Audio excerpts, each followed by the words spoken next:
So welcome to the tennis podcast. Speaking of tennis, we didn't. I didn't put any sun cream on me when we were doing tennis, and now I've got a red head.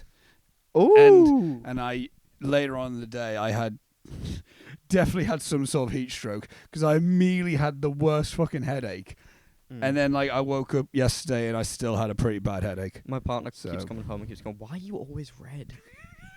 Because I don't put any sun cream. I also always get auditions the minute after I get sunburnt. So I just turn up like a crusty, peeling mess. Yeah. Like, hello, I'm here for Romantically One. Like, Looking like Patrick the Star. Patrick the Star. Patrick the Star. Joey the sequel.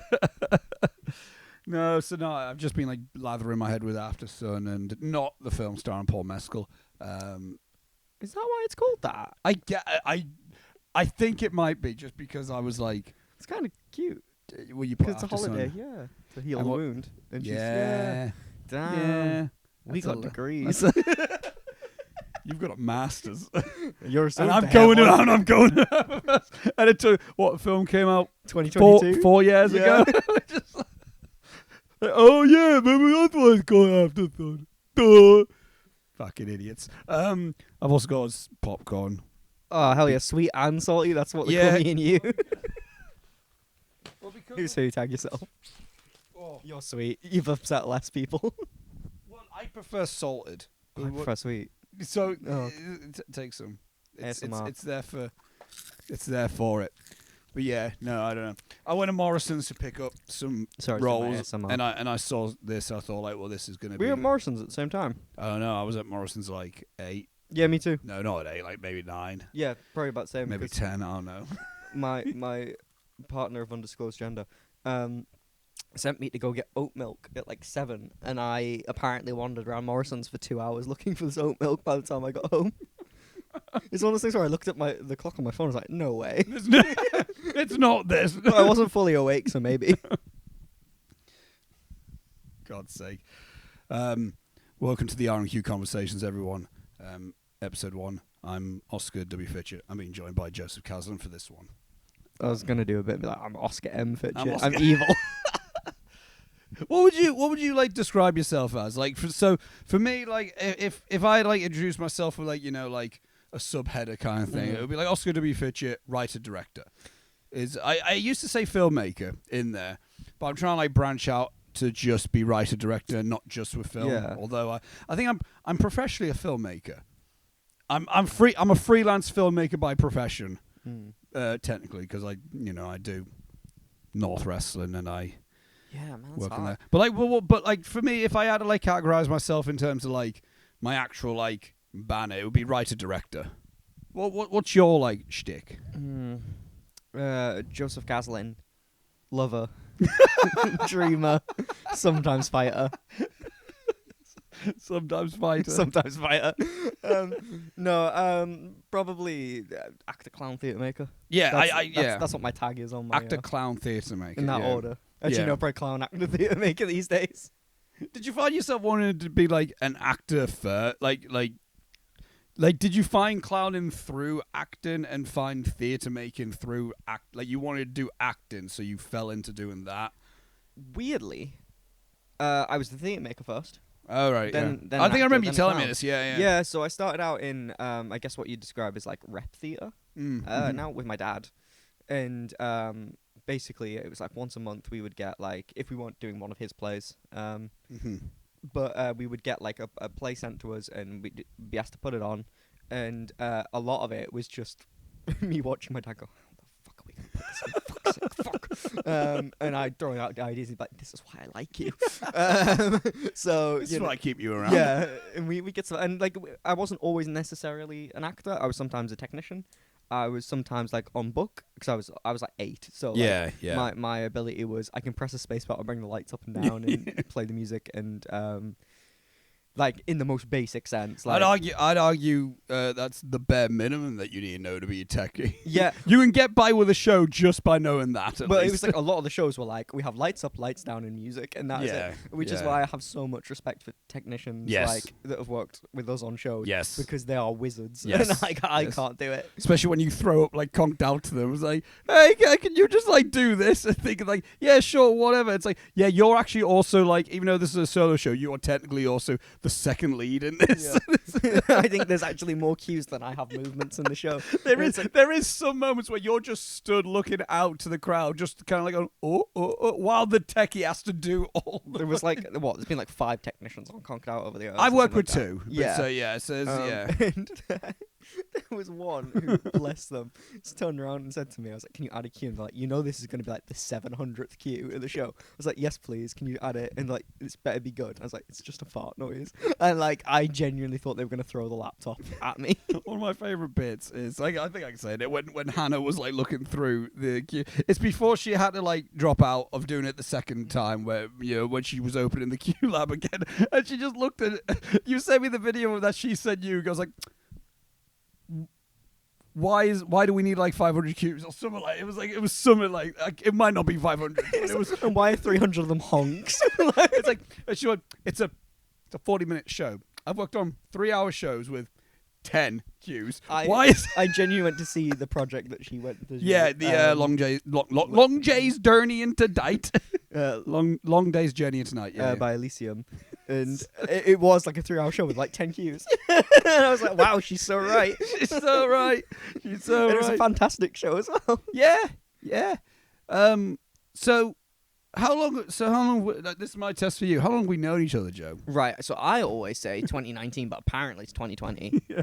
What's your first memory of like meeting together? Well, this is because I knew this conversation was going to come up, and I was going to ask you to lead it. Oh, Because okay. I think you were aware of me before I was aware of you. Yeah, I think so as well. Because my first interaction with you, and a disclaimer for those at home, when Joe remembers something, there is like a good 98% chance that it either isn't true or isn't right. I'll be able to correct. I'm curious about what you.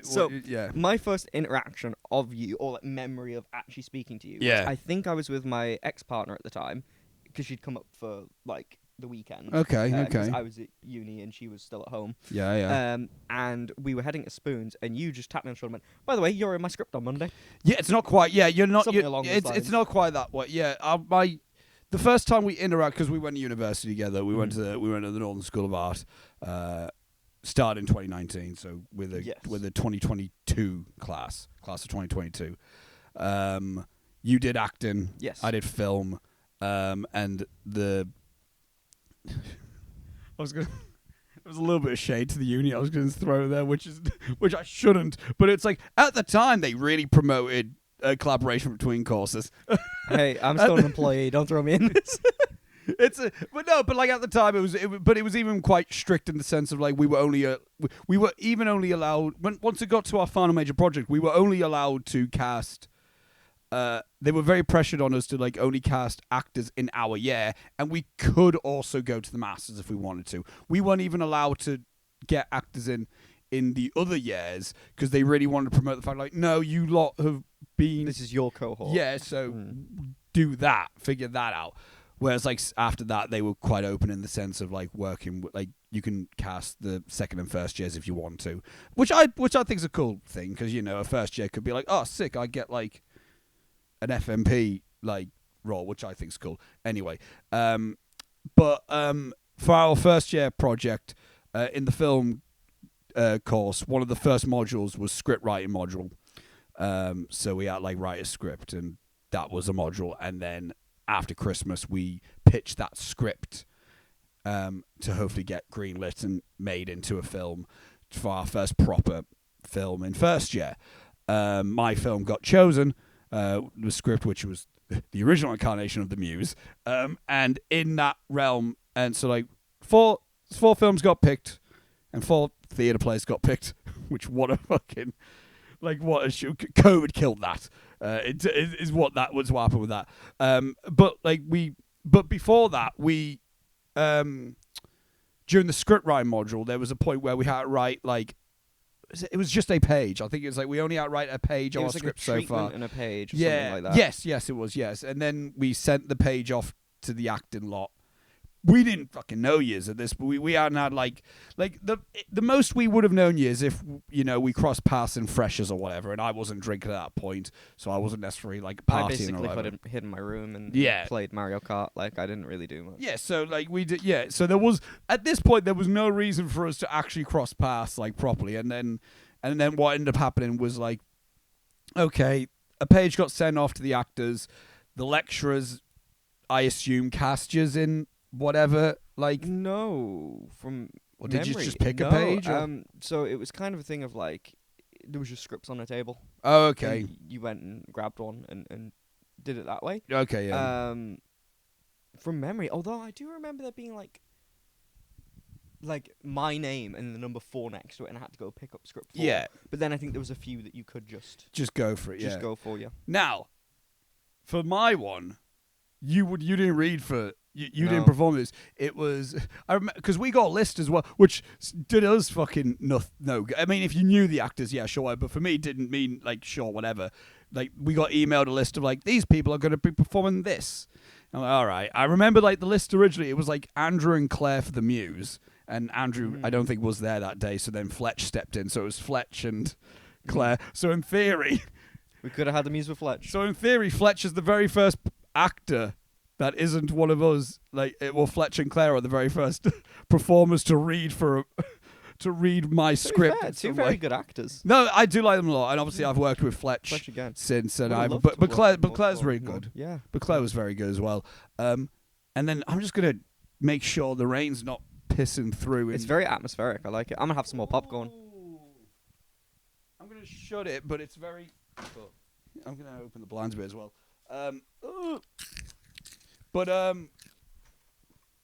Yeah. So I remember like. Popcorn? I'll take my own, thank you. I've been crunching down the mic. But I remember, and then what you read for. I think like, you all of you end up reading for multiple ones. I can't remember like what specifically you did, but I remember you read Talia's. That's the one I remember. one. There was another one which is like a lads comedy. Sam's. Yes. Is that right? Yes. Yeah. I think that was one that I was put in last minute because I think it was called Lads. Yeah. I think someone was ill. I think it was Andrew. Might have been Andrew. Because yeah. Yeah, and they put me in that, and I'm better now, but I'm still not a perfect sight reader.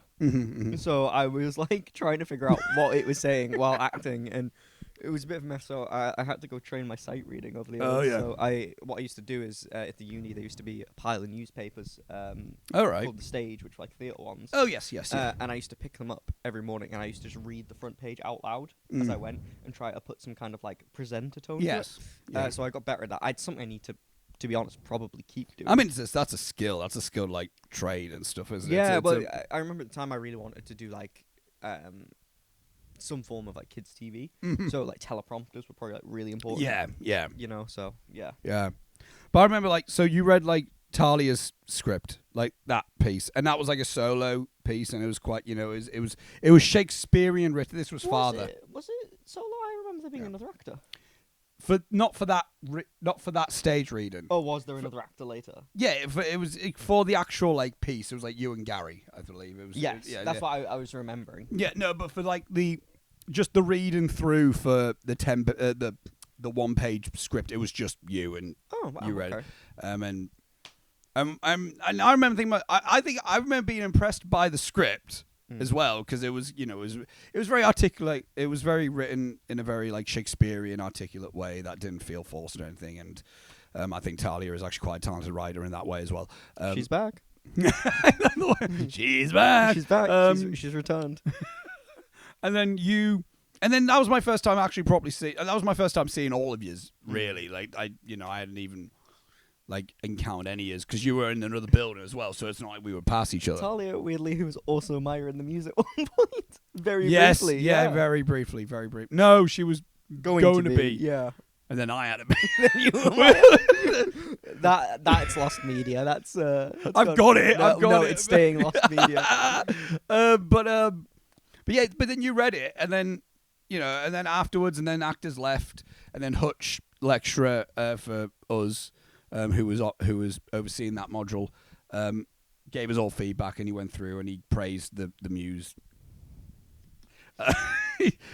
He liked how much dialogue there was his thing, and he was like, "Oh, there's a lot of dialogue. It was very good." There's a lot of it. Yeah. I learned it. I still remember most of it. I think. Well, that was it was a very different kind of script as well. Like that, like the scene that was read there was like at an art gallery, and Maya was more of like a femme fatale, and Michael and Maya were meeting for the first time. And I remember the line that got a reaction was Fletch went, "Oh, I didn't catch your name," and then like Claire went, "I didn't pass it to you," and then walked out.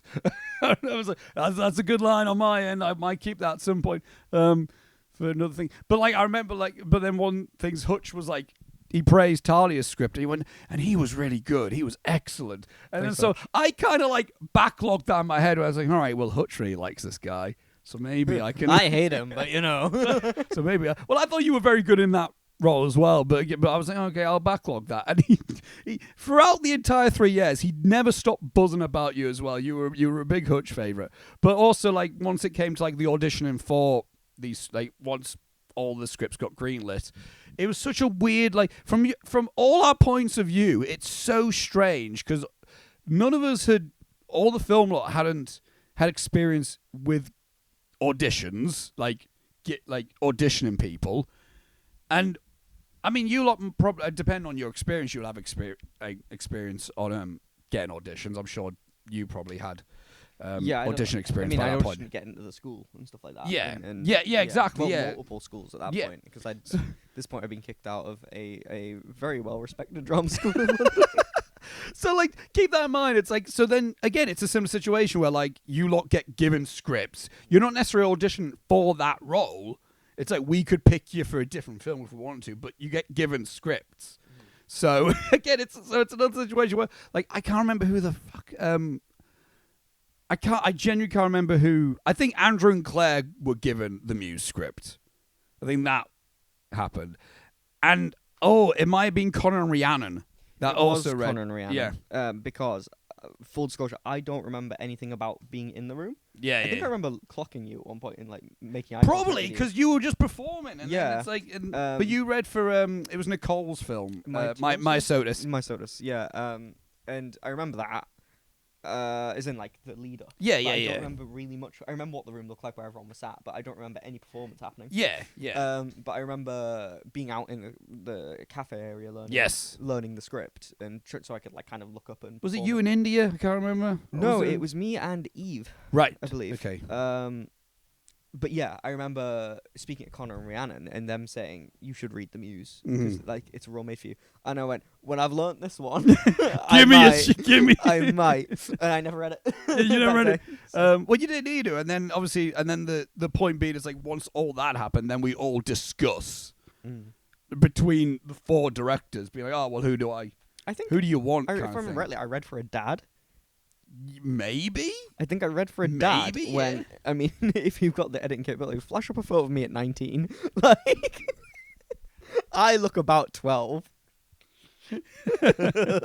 Flash up your, like, first headshot when I saw it. Where I've got, like, a black eye for some reason. But yeah, so I don't even know how I got that. I don't know either. I think I probably walked into something. Boink! I was constantly concussed. Yeah, that's about right. So then we all made a decision, but by that point as well, we then ended up having one session with the actors where we had to go down the actors. It was like us, and then we're merged in class with you lot and Dave, and then I remember where the point being where Dave was trying to like teach the film lot how to direct, right, which was beneficial, is what I will say. So, from what I remember, Dr. Dave took most of the lead on that module. For the theatre bit, not for the film bit. Oh, right, okay. But that's I remember him being there for most of it. Yeah. But I remember, so then we're in a class, but again, I don't think we even got partnered together, but like, we were told like, about like, all right, we made the cast was official, okay, cool. We didn't know if you lot got like informed about this, and what had happened, the class was finished, I think it was Monday, it was like, it might have been a Monday, or Tuesday, I don't know, whatever day we met. Like, we had that class together.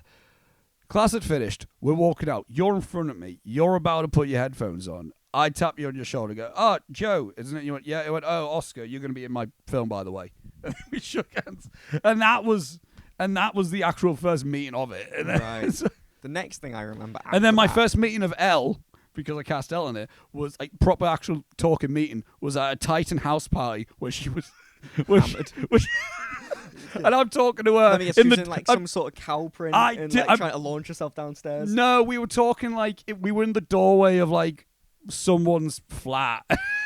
We were just There's chatting about. been multiple instances where And keep in mind, I'm sober at this point as well. Like I'm not. I don't drink. So Yeah. like I'm just. So there's been multiple instances where Elle's been like, let's grab a mattress and we'll go down the stairs, and we've never done it in about like nearly like 10 years or oh something. god.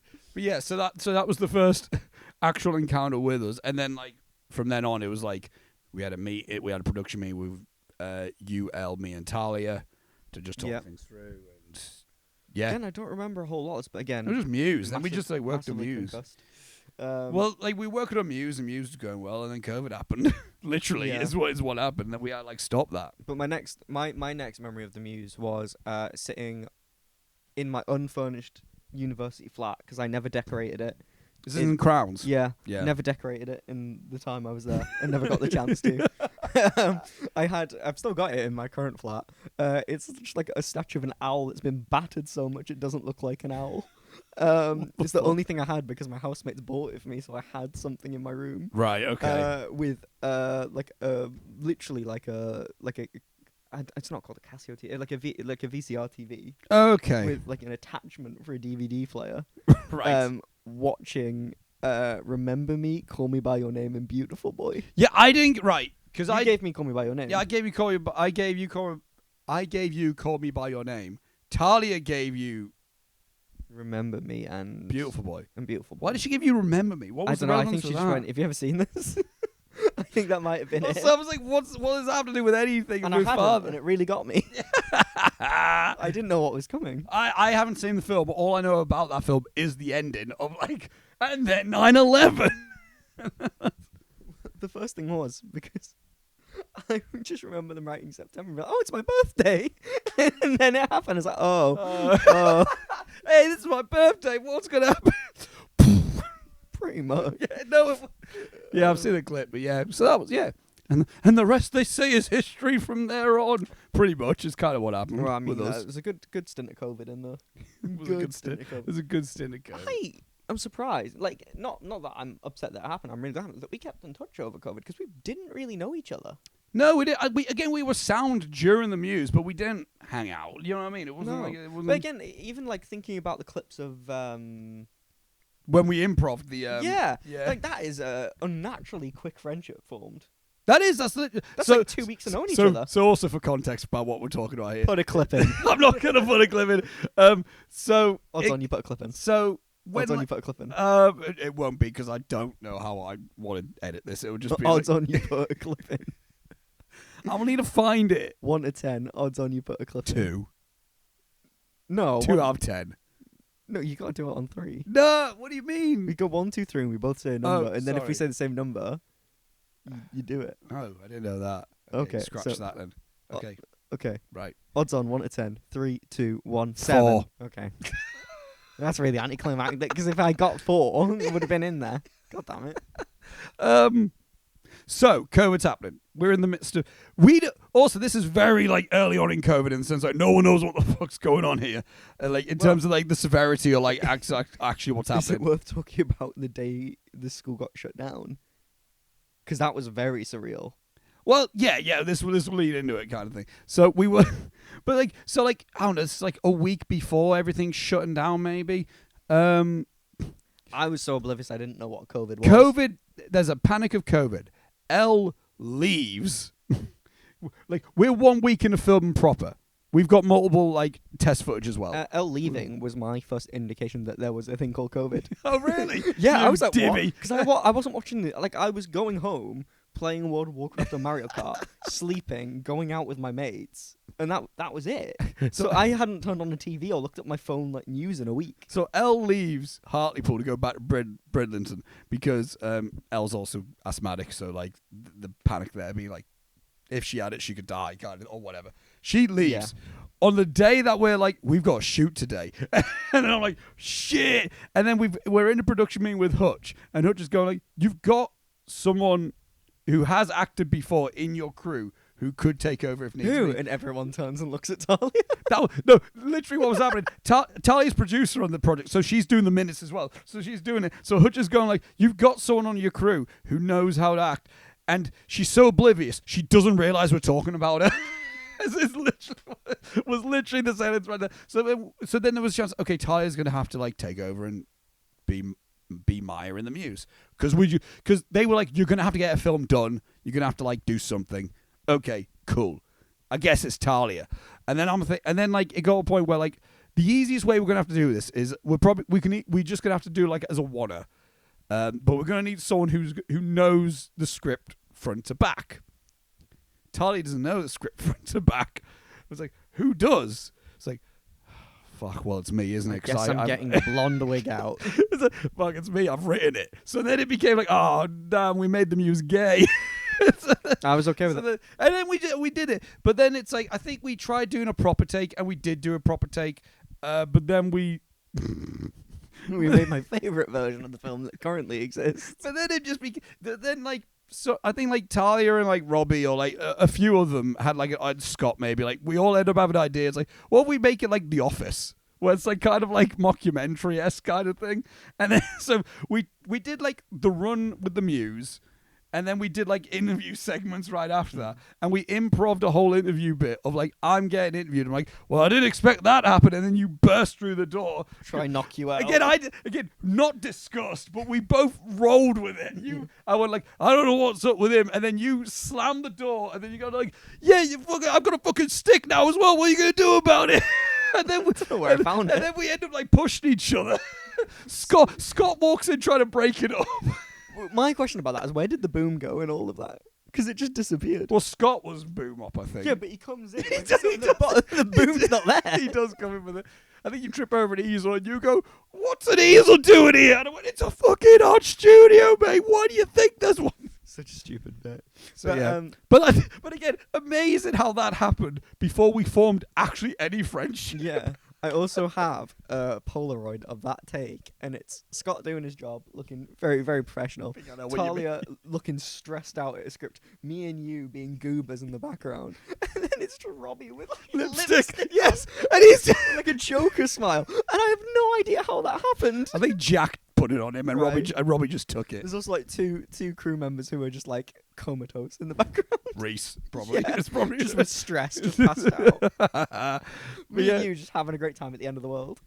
Well, because we didn't know what was happening, and then COVID literally like shut the whole place down. Yeah. And we had dismantled like the set and everything. And we were working. We dumped it all in Reese's room, I think. Yeah. Also, that first Muse set was beautiful. Yeah. I'm happy with the new Muse set as well. Oh, no, absolutely. Keep an eye on it. Keep an eye out. I was like, the new Muse set's really good as well. Just wait. Oh, yeah, speaking of which, wait. Elise sent me a message because I told her we were doing this. You're right. She said, invite me on the podcast. Yeah, well, yeah, I will do when she's up. Cast me again. And release the Muse. Right. I'm going to do all those things eventually. She said it in the next 5 minutes would be nice. Well, okay. She said text her right now. Right, listen, Elle. Text her on stream. I'm not going to text her on the stream. Listen, Elle. Right. She said two of those things about it. I made up cast me again. But the fact you believed it. I believe it doing the bit. To be fair, we discussed the bit. So what do you want me to say? Yeah. The Muse will come out sooner than later. Am I good in it? Yes, right. I'm not going to obviously spoil the Muse, and I'm not going to get too divulged into it. We've had post-production issues. There's been post-production stuff. I'm the thing that's holding it back at the minute. Like, I need to, like everything. We shot it on film and I ate the reel. Could you imagine? That film on reel would have been... Ooh. It would have looked good on film. No, it would have. It would have good. But the amount of takes we needed for certain things. It would have been expensive. I'm just thinking, without spoiling, the ending sequence. Jesus, yes. That would have been... Because that was complicated. Like, it was like nearly a wanna for most of it. Pretty much. Yeah. Pretty much. But yeah. I am looking forward to it. And a very impressive one-take shot in that film for me at the end. Yeah. I'm very proud of that. Yeah. I basically, without going into it, I had one shot where I had to paint for real and get it perfect. And it I worked. did it, and I did it It worked. Did really well. with minimal painting experience. You had to bust out your basic research I did in first year to pull out. Well, no, the weeks leading up to it, I built an art studio in Oh, my that's living right. room Yeah, and painted. you painted a little seagull. I did, and it's in Have the I film. got that somewhere? It was in the film. Well, it's not seen in the film, No, but but it's on the set. It's on a the part of the set. set. Yeah, it's in one of the behind the scenes photos. There's a really dramatic scene between me and El, and I'm looking at an easel, and it's this goddamn seagull, and I was trying so hard not to break every time we did it. Because it's like, it's painted like within a style like, think of like Picasso. No, I was gonna say like think Pingu, but 2D. Think Pingu, Yeah, but 2D. it's kind of Pingu. There'll be a photo of it somewhere. Dude, there is a behind the scenes photo somewhere of it. But yeah. So yeah, we bust out the Muse again. So like the Muse literally got cancelled because of COVID, and we redid it. I was never opposed to doing it again, but it was always like, all right, well, my thought was like, well, Elle's gone, so I don't know like how we could, so that, and in my head it could only be you and Elle.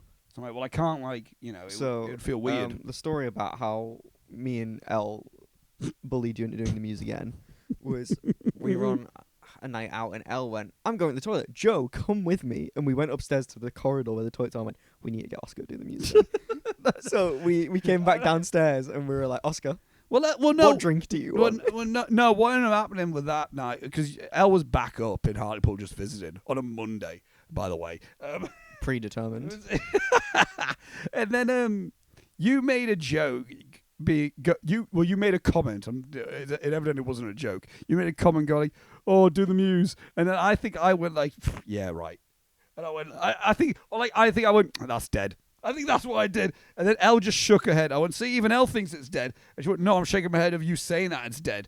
I went like, "Well, if you've got a time, then." And she pulled out a diary then and there. Well, I went, well, if you got 3 days, we can arrange it. And she goes like, I've got a week off in May.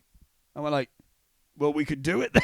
And then we go back, we chat and we bullshit a bit more. And then like, I went like, I am serious, by the way, if you do want to do the Muse still. She went, yes, so am I. I went, fucking hell, I guess we're doing it. Yeah. And I'm walking you back home and I go, are you down for that? It's like, if for that week, and you're like, yeah, definitely. I go like, because I'm not shitting you. I would love to get back on that. I gave up a really well-paid gig to do it as well. You did. I was like, if I don't do the Muse, it'll haunt me. Yeah.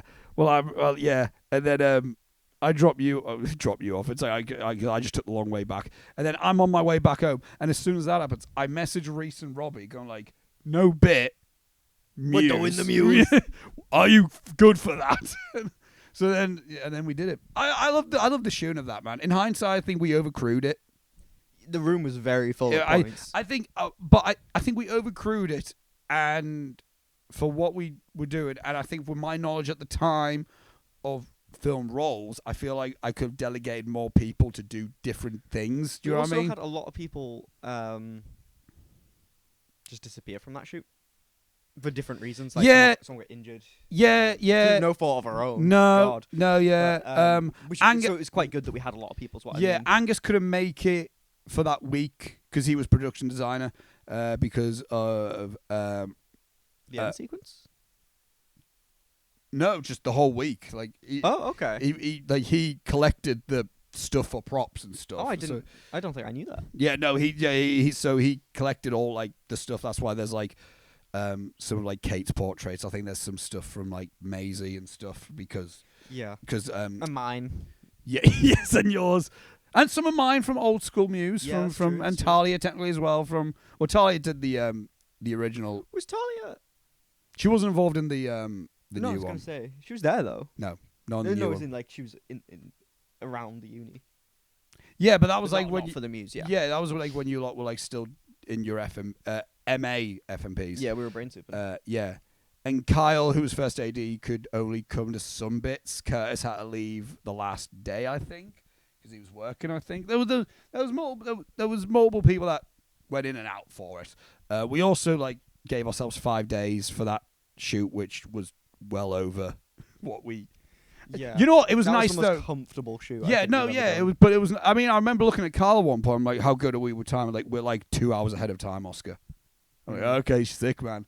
That is also the film where I punched a mirror, didn't hurt myself, and then You didn't punch the mirror. sorry, no, I punched something. I can't remember what it was. Yeah, yeah. I think it canvas. Yeah, didn't hurt myself, but then cut myself going to the toilet. Oh yeah.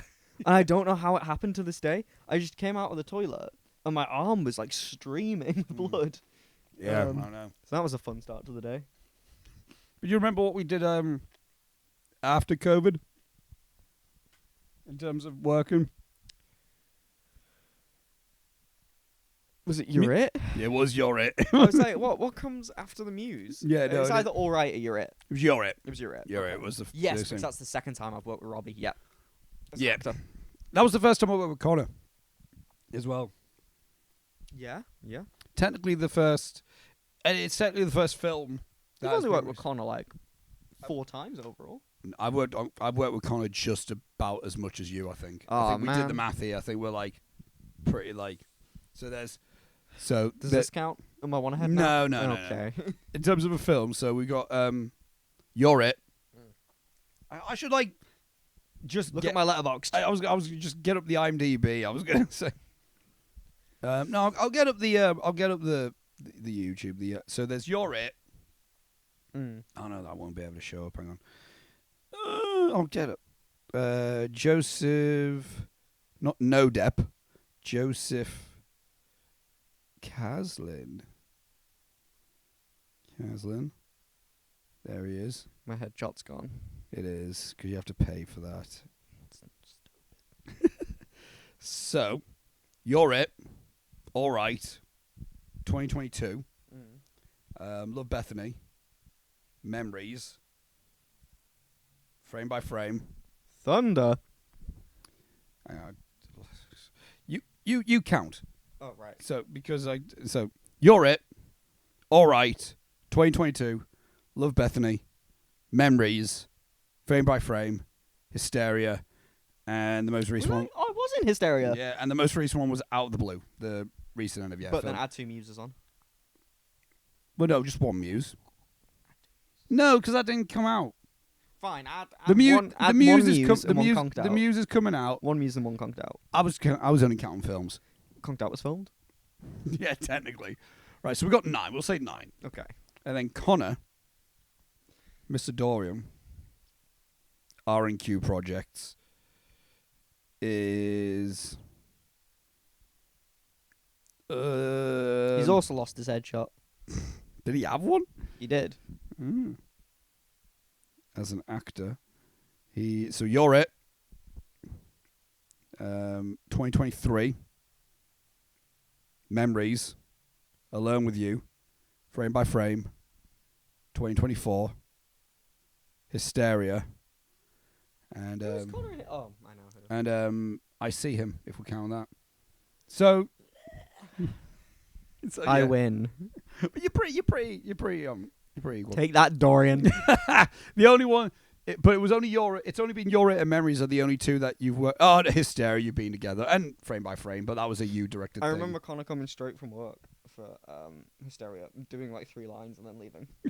Well, the original plan for that was like, I might say this for like when I get him on, but it involves you as well, though. To be fair, I remember like we were like, because Connor played the police officer in Hysteria, and I was more so. I was just going to go, well, I'll just read it. Like, I'll just do those lines because I'm going to be off screen anyway, so it's not like going to be anything, or like you're just going to see my shoulders. I'll just say the lines. And then he was dropping you off, and I'm sure you went, oh, it's all right if Connor, like when you were messaging me, like, it's all right if Connor, like, stays. It was like, yeah, he can help out. And then I realized he could just read for it. And then he came in. I was like, Connor, do you want to be a police officer? He went, yeah, sure. Stealing roles.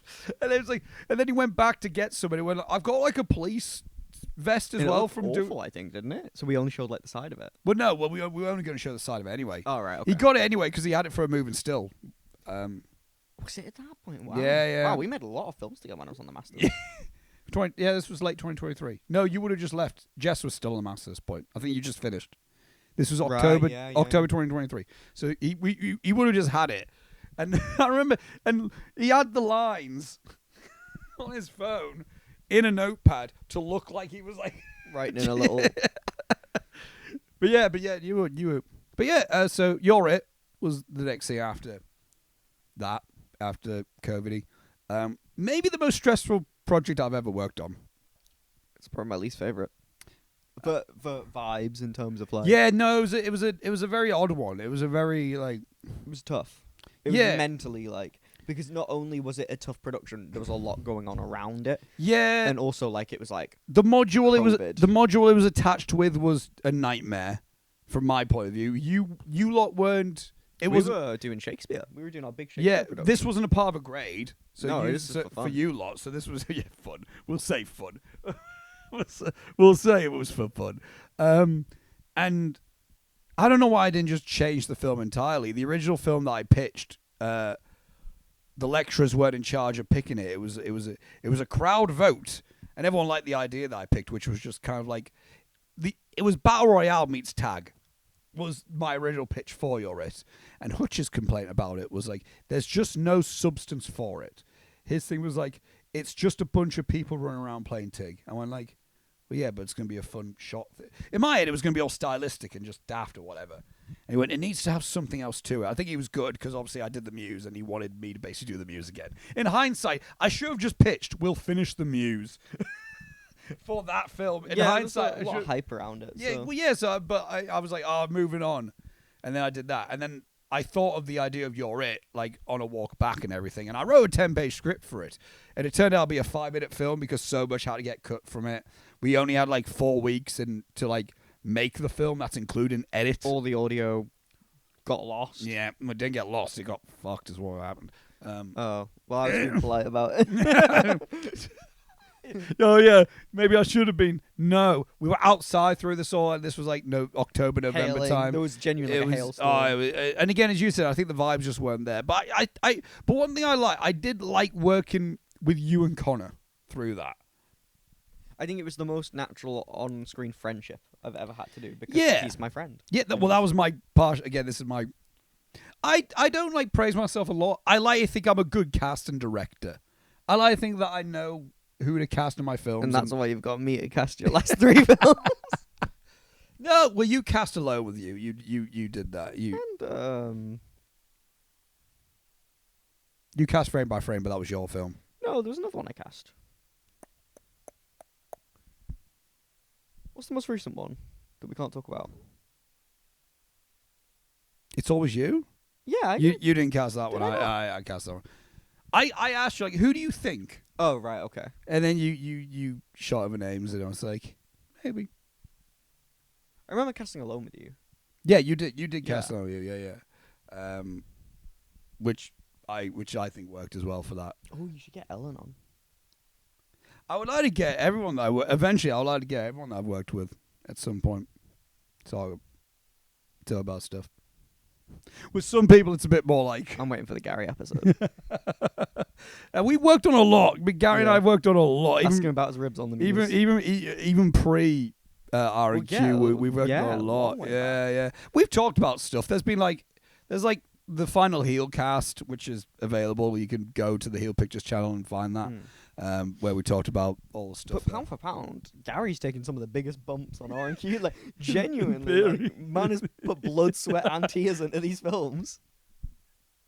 I've gone soggy. Aaron got soggy. Aaron got very soggy. Oh, I don't want to hear about people getting soggy. Covered in chocolate sauce in the ocean. I hated my life that day. The Batman had just come out. I got hypothermia. Oh, you're on about Love Bethany. I thought you were... Again, my head was like, you weren't in that bit. I was like, the Batman didn't come out of that bit. I was thinking hysteria when Aaron was laid down with syrup. I'm going to argue that mine was worse than Aaron's. Oh, I don't know. I don't know. I did the Love Bethany one, and then I had to get spat on at the end of Hysteria. 2 separate times. It's like, you're not like... I've gone through it more. I don't know. Aaron had to do that twice because he did it the first time. The tide came in. We had to do it again. I'm arguing mine. I don't know. Get Aaron on. Ask Aaron. I might. I will. Aaron, what do you think? Well, he's going to say his was worse, isn't he? Because he I experienced it. Yeah, he's gonna go. I had a lovely little time. I had a little swim. It was I great. got rained on in your it, like hailed on. Yeah, well, we all did. I got crusty for you. I didn't. I was. Did you see a light? Yeah, I did. Just a flash. It's because we mentioned you it. Never speak of that again. Never speak of that again. But yeah, I got drowned in Love Bethany. You didn't get drowned in Love Bethany. You didn't go in the water in Love Bethany. I got a little soggy though. You go in the water in Memories. I did. That one was alright actually. I remember me and that Connor. was first day we were shooting that video, and it's bonfire night. Seat and crew. We're in the ocean. I remember me and Connor like, we don't want to do it. We don't want to do it, and we did it. And we're like, actually, it's not that bad. We would think it was going to be so much worse. The last shot was Connor laying down, coughing up blood, and it was basically a hysteria memory, shot. I think he was fine with that. Yeah, I did, yeah. Connor's always been a trooper. Yeah, sorry, I'm a drama queen. But it's my own projects. I'll put myself through hell and back. Yeah. But for you, I like to complain. I mean, you. That's the thing. For my stuff, you do it, but you always have a mood about it in the moment. You're like, what this shit? I also ruined my flats bath. For when? For the Love Bethany? Love Bethany, yeah. Yeah. That bath never recovered, sorry. Do you have any, like... Do you have any nice memories, Joe? I was going to say, do you have any, like... Fun anecdotes about your any thoughts? Because I struggle to remember the actual process of doing it. Like, what was your Robbie experience? Being naked in a ditch. Right, he wasn't naked. I remember he that. wasn't naked. Well, the story naked. He's pretty naked. The story behind that was, and this is one thing I was happy about. Like, actually, like this felt like thinking outside the box, and this felt like actually not a studenty thing to do. Was like. When we were going back at different time periods, it was like, okay, Connor, we'll shoot all the stuff, all the present day stuff, except for that final shot. Well, because Connor, that does my head in. Because Connor had a beard, and I was like, okay, cool. And then when it comes to doing the past stuff, if you go and shave, and then we can shoot that. He's always had a nice beard. He has. I'm sure, like the first time I remember meeting him, he didn't have a beard. He only grew it in like first year. COVID. Yeah, it's a nice little beard. He also went bald in COVID. He did go bald in COVID. It's good luck. I don't know, but no, you know what? Bald is an alright look for him. Yeah. He can make anything work on that boy. I'm envious. Every time I say it, I go like, fuck you, man. Why are you just so handsome and Hashtag effortless? fuck Dorian. Why are you so effortlessly charming? And you're a nice guy. You're not a dickhead. It's not fair. Although I do remember saying to you, there was one point where I'm like, the reason why I did Catcher in the Muse was like, I need someone who looks like they could listen to Radiohead, and Connor's posture was too like straight. And I remember you said to me, he goes, he had scoliosis, he got an iron spine because so he couldn't be. So in mind, I'm like, oh, this kid's got like a long hair with a fringe, and he looks like he can be. I didn't even listen to Radiohead at that point. Now I do. I didn't even have a fringe in the music because they made me pin it back. Yeah, we kind of did a thing with it. I got my fringe back for well, kind of. Love Muse. Beth For New Muse. New what? New Muse. That's not what you said. What did I say? New news. For New News. Yeah, I got my fringe kind of back for that. Yeah. No, you had kind of what you got now from New Muse. I mean, that's why I changed my hair for New Muse. Have you had to catch you with a mustache? No. Out of the blue, you did have a mustache. Do I look like a real boy, Papa? Papa. Do I look like a real boy? But yeah, it was. I think we agreed with like when it happened because the edit made we shot stuff and there was maybe a lot more behind it, but it kind of just became a big montage. I remember looking back at it, being like, it's like at the time I was like, I hate this film so much. I remember one of my research posts for that film was talking about like filmmakers who hate their own films, and at the point I was like, I don't think I like it. And the thing is, we try to revamp it and do spin-offs with it. We didn't hate the story. Well, here was the plan with it. And this was like during after Christmas. We were back in COVID times.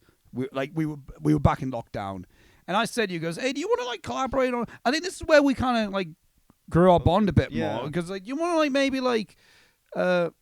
help write like co-write this? Because I was like, because I'm always open to collaboration and stuff. I was like, I know you like Ryan, don't you? So yeah. So This guy's got a little bit more than 2 pennies about him. So the original plan was like, I kind of want to revisit it, but like do a thing of like we do one short film where it's like just like a coming of age past, like they're in college or whatever, and they're young, and in my head it's like kind of Days Confused kind of hangout movie thing, with like the three of them kind of like, and then in 5 years time we revisit it with doing another short film with the storyline of Robbie's character passing away, which we'd only be filming next year. This year. Yeah. It looked very different, to be fair, so it would have worked. If the plan would have worked, if we shot it, if we shot it in that summer of 2021, and we then shot, because it was going to be Tig, and then the second film was going to be You're It.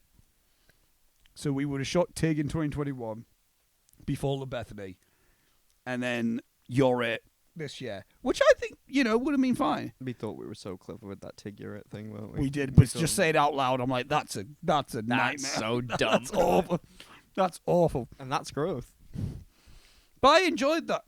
I haven't looked back at that script in a while, but every now and then I go back and I go like, this is cool. We can never do it now. I don't think we maybe with some newer upcoming actors. That's not a bad point. That's not a bad. And I want to try direct. That's not a bad thing. It is. I think it could get you know what? Honestly, not a bad thought. Because it is Northeast actors. Send us your CVs. Because I think it is a good like. I think it's a decent script from my memory, and I went back to it, and I'd be like, I think it might be about 50. There's points where we need to go to it and expand it, but I think there's nice points with it. But I also do remember thinking, like at the times, like where there's no. We did a reading for it as well. Do you remember that? Yeah, in the SU bar. Yeah. It was me, you, Talia was there because she was going to produce it, and then like Robbie, Connor. Oh my God, Talia acted in You're It as well. Yes, she did. Yes, she did. Yeah, I remember when we did. So Talia runs a company with me now called the Brain Soup Collective. Yes, and which I want to talk more about. But yeah, she's one of the founding members, and we were like, oh my God, we finally got her on stage to do a part. She'd done a lot of acting with us before. This point. I think it's a stretch to call her role in. To be fair, Ashtray was like the first full-length play. I think it's a stretch to call her role in You're It an acting performance. She's on her phone and then reacting to Connor throwing up and then laughing when he falls backwards off a bench, which was completely unscripted. She does a great job. She does a great job. And Jack's in that film as well. It's you and him having a fight. Throws me. The worst part is that was us actually trying to fight. We kept like fucking like the take kept getting fucked up because I said, right, Connor, Robbie, you two run in. Connor, if you pull Joe away, and if you shove Jack off him, kind of thing.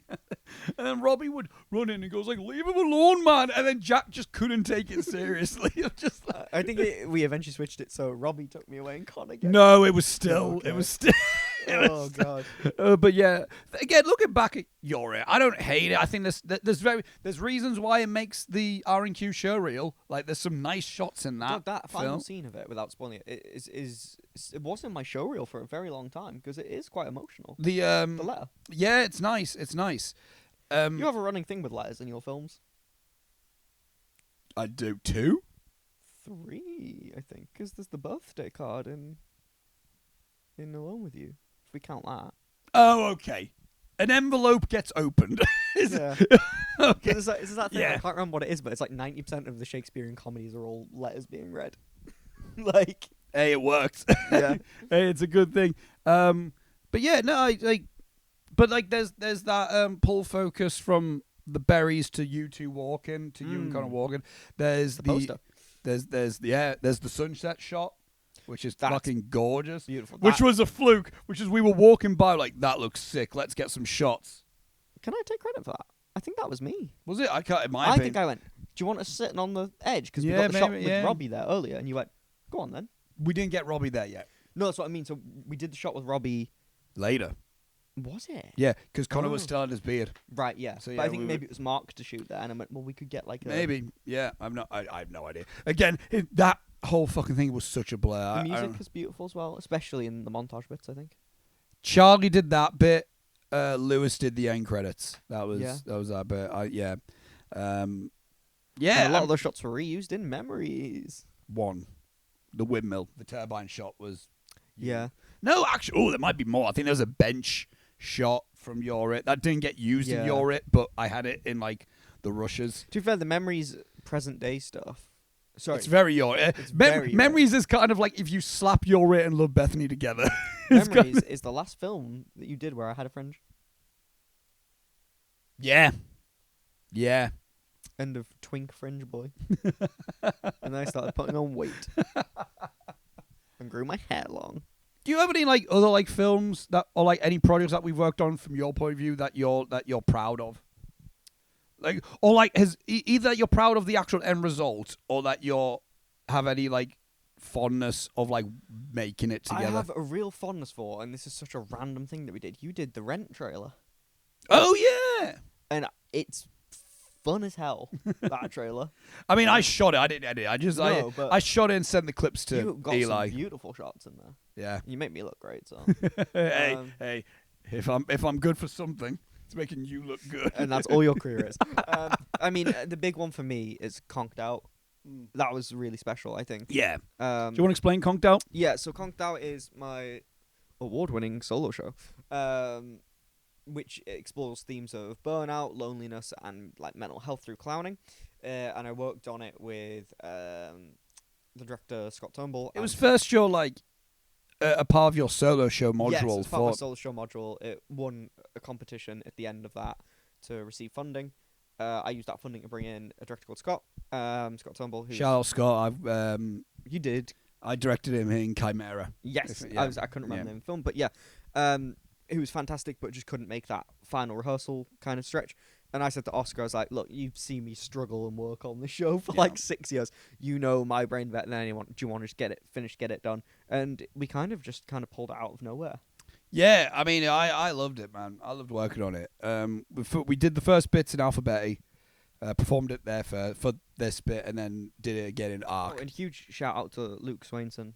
Yeah. Well, that was your idea as well, like bring him on as like another clown.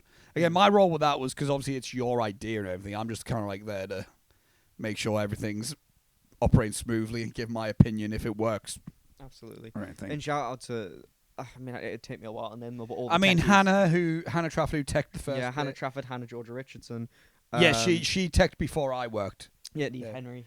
Yeah, who teched the Arc one. Yeah. Peter, who did the music. Peter, who did the music, which is fantastic. Lucy McKellen, who did the Voiceover, yeah. for that one. Yeah. All fantastic. And, you know, anyone who ever just kind of gave me feedback or worked on the show in any way, like, yeah.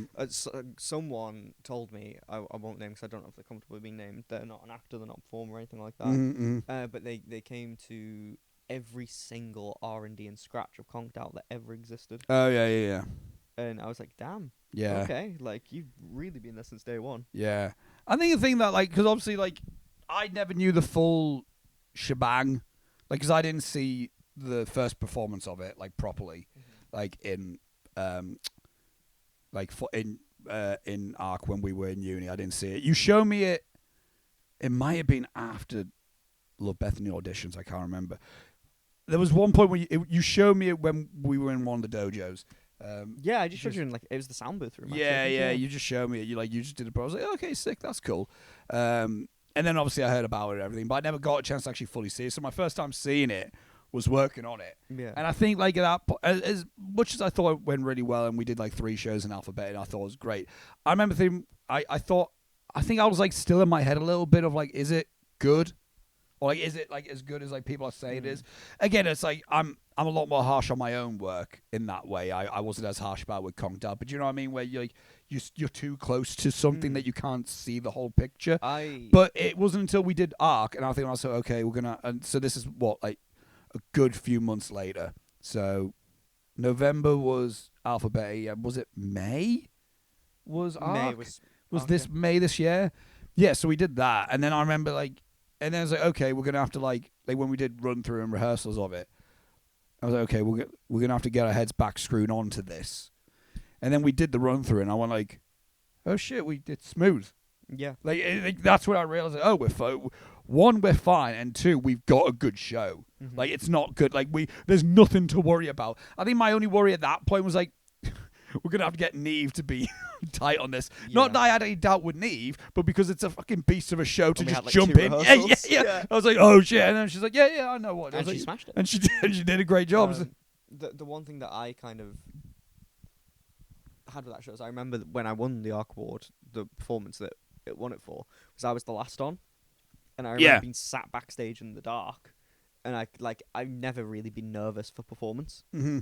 And that was the only time that I felt really nervous, and I felt like I was going to throw up before I went. Was that your first solo show that you've done? No. Okay. I did one previously called Space Cowboy, which was about male anorexia and eating disorders and how You it told me goes about this, yes. unrecognized men, which was written by a fabulous writer called Chris Masters. Not the wrestler. Not the wrestler. No, we've had that conversation before as well. Have we? Yeah. Surely I have, yeah. But yeah, and oh god, and before that, I did one called Parents' Evening by my dad. Oh, okay. Forgot about that. Jesus. Mm. But yeah, and that was like the most nervous I think I'd ever been. Wow, okay. And, I did that, and I remember when we were about to show it again, and not through all the scratches, not through any of the R&Ds, nothing like that. I remember when we were going on at Alphabet, I remember, oh god, that feeling's back. Mm. But the reception was immense. Yeah, well, the first one was the uni one. To my students. Yeah, which was packed and great response. Mm. And then the second one, I think, was the best show for that one. Like that evening from that one, that was like great. It was really, and do you know what? It was a show of like those 3 shows in Alphabeti were like 3 very different kinds of shows and all of them great. And so obviously the first one was an afternoon one, and it was, you know, the uni filled up the theater basically. I could not have asked for a better start. Yeah, you know, it's my students. It got us all like, okay, nice. We got the hype that we need for this. Because it was really an all nothing. So it's like, if I'm bad, I can't go to work on Monday. And then, because we have very positive things also from like the staff, like Johnny and Steve and Steve particularly. Particularly taken with the show. Yeah, exactly. Yeah. Which growing up in the Northeast as well, I you know, would see that there was a Steve Byron show on, and I would get the metro over at Newcastle. Right. Go That's the thing. You're more of like you know more local theatre than I do. In fact, let me put this. Steve taught me how to act at 15. I remember. Yeah, you told me about this. So having that kind of endorsement was huge for me. Yeah. Yeah, and then the second show was a lot more of like, it was in the evening, and it was more like people that we knew, like and it wasn't packed, but it was a great. Fletch appeared. Fletch did appear. That's right. Alfie yes, appeared. Yeah, it was Fletch, Alfie, again Jess, Caitlin. Yeah, Fletch Ruby was there doing a fantastic show at Edinburgh as well. I was wanting to go see it, but I just had no feasible way of getting there. Yeah, I'm excited for people to see It's Always You, because him and Caitlin are great in that. So Fletch and Caitlin are such fantastic actors. It's ridiculous how good they are. They make me very jealous. And Fletch is so good. We'll get on a little please Bethany. keep casting me. We'll get on a little Bethany, because I feel like it would be a tragedy if we do a podcast between the two of us and we just skip Love Bethany. It's more of a statement if we skip it. It speaks for itself. It won awards. Japan loves it. Japan, Seoul, and Teesside. So that was a great like atmosphere and everything. And then the third show, the night later, was a lot more quiet. I think, like we said, it's like, oh, that was a lot more of a casual like theatre audience, which I still think casuals came and watched this. Like, it's even though it wasn't like a hype show, that was also the show with Aman. Aman got to that show as well, which I love Aman Rashid. If I'm not wrong, Aman's not really a theatre person. He said that's the first theatre show he came to in like ever, really. So it's like, yeah, he never went to theatre, and that was like the first time he goes. So shout out to Aman Rashid. Would love to get him on one of these. I just want to work with him again. He's working a lot. Yeah. He does a lot, so you... I just remember, I see him, he gave me a clap, I won't stand there. That's right, yeah. But like, I remember feeling like, oh my God, yeah, like casual people are seeing this and having even though it wasn't a loud response, it wasn't like, they weren't laughing. They were alright. They reacted how they, you know what I mean? It's like they reacted to, from my point of view, watching it, I go like, there's a reaction here, and there's participation to an extent. Mm-hmm. So, I don't know, like I already made the choice by this way because obviously I'm going to be starting an MA in theatre directing to broaden my horizons a bit. And I already made that decision before doing Conked Out, but Conked Out was the first time I've done anything with theatre, which also I massively appreciate you bringing me on board for that, because with that, you know, man. I've gone and dipped my toe and get the experience of it all. Not that I thought it was going to be that much of a different experience in terms of just working with. There are definitely differences. I'm a little bit more grumpy on my own productions. It's about it, really. Yeah, exactly. But I remember just there's a certain feeling being in the audience amongst people watching some like actually live, seeing it happen, kind of thing. And I've been in cinema screenings of films of mine, not very packed a lot of times, apart festivals and stuff. And there's a different vibe to that because they're all kind of like, I don't know, it doesn't, especially with film festivals, they more so go, the ones I've been to are like, okay, this feels more like we're all the filmmakers involved with making the films. So it feels more like everyone's just waiting for their film to come up. And they're all just kind of like, okay, let me just clap for this other one. Okay, now I'm going to wait for mine, kind of thing. And I'm guilty for that as well. Like, I'm paying attention to everyone's work, but there doesn't feel like there's much of a... To me, personally, there doesn't feel like there's much of a community as it is where...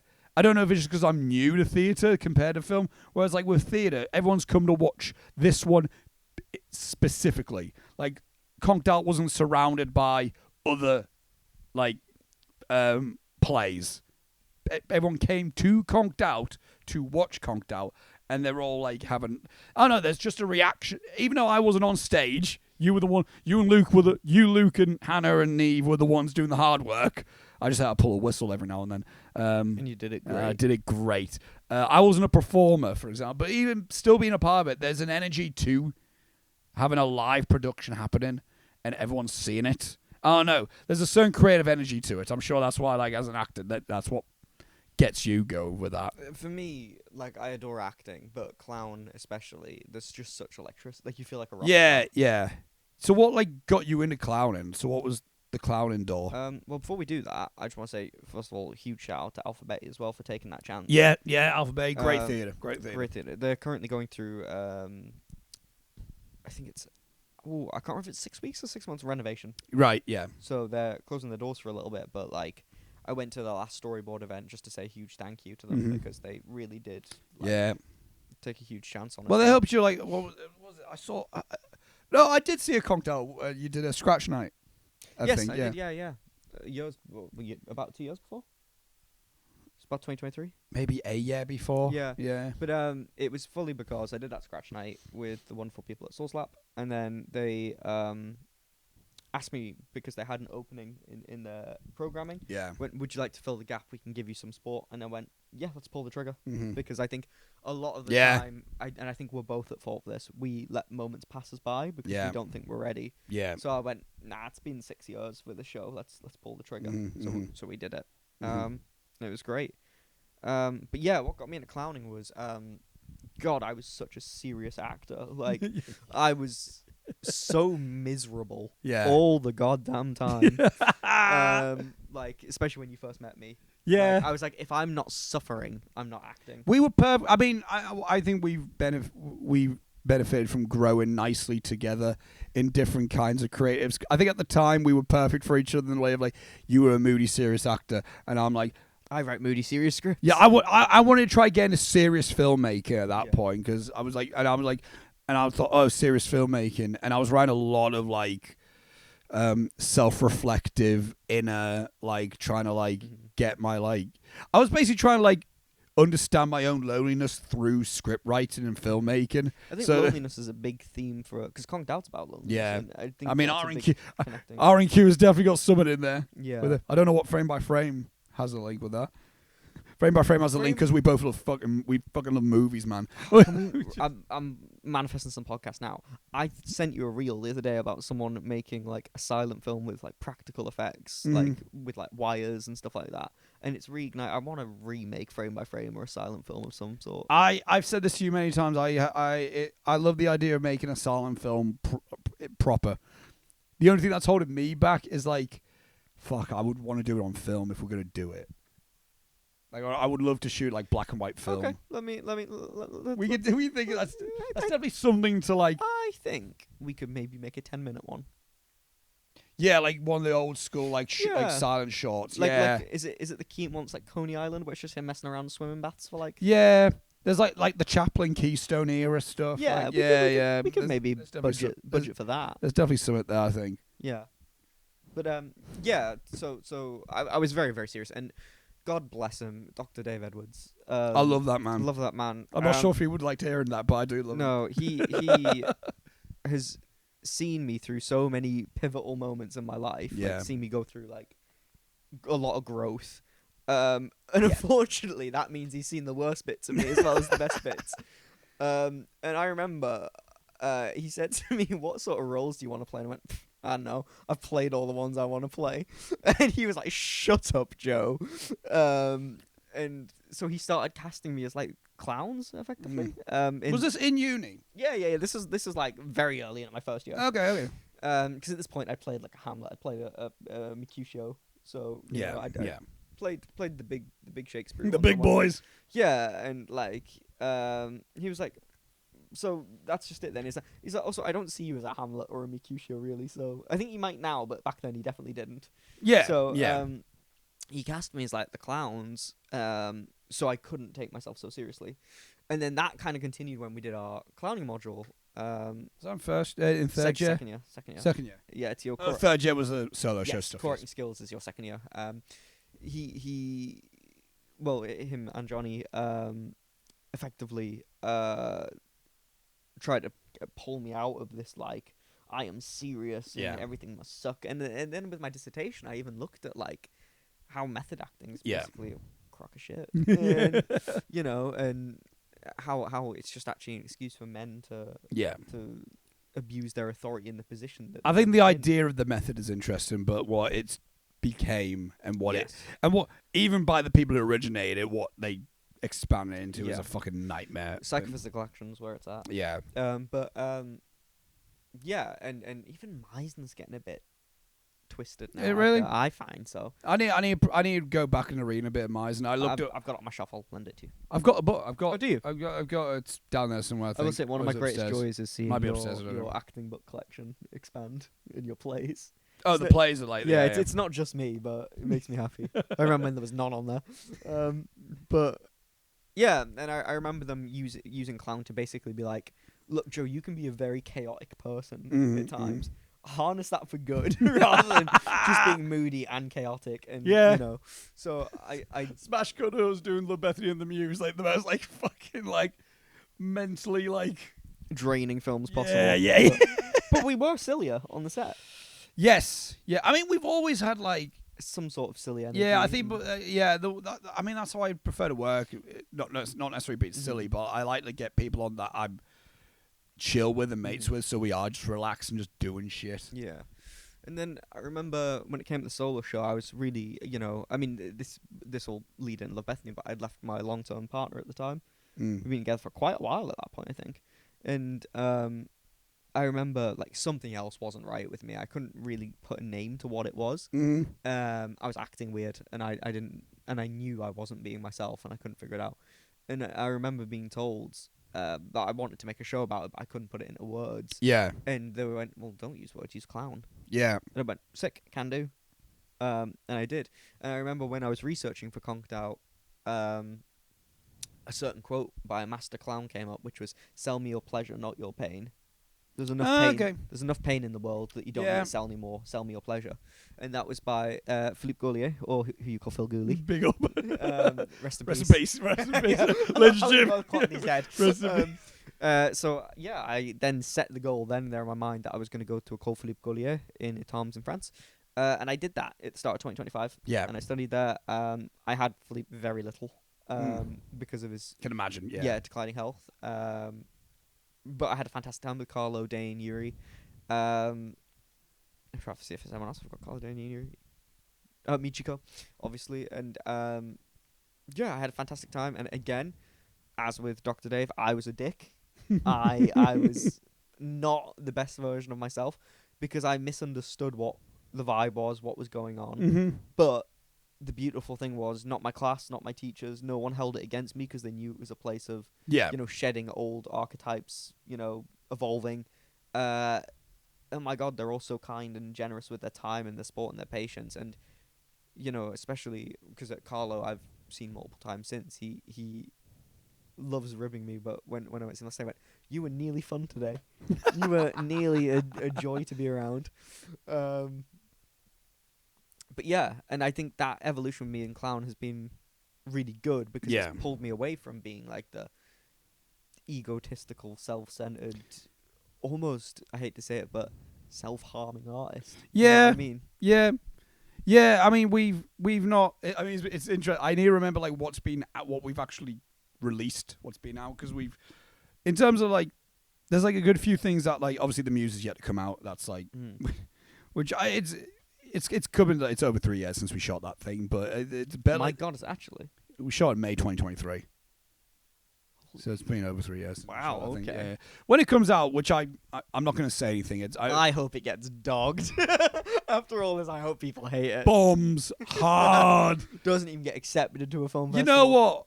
For the plot of that film, it's kind of poetic. Yeah. In all honesty, I would kind of rate it. It's the meme being with the opening in the art gallery scene. It's me walking up to like the Muse on the easel, like you just walking up to your film poster and ripping it off the wall. But we did that, but obviously like the next, and so we shot the Muse before we shot Hysteria. So technically Hysteria was, for a good chunk, was the last thing we did. Yeah. Yeah. And Hysteria, you were in it, but you weren't. I was. You were there for every day. You were production crew. assistant. Well, yeah. I lived here, I think, for it. But yeah, you stayed over for it. Yeah, but you were also the you were the creepy shadow. Spooky little creature boy. You were. It's very good. When I showed it in the most recent Nightmare conference, I was talking to.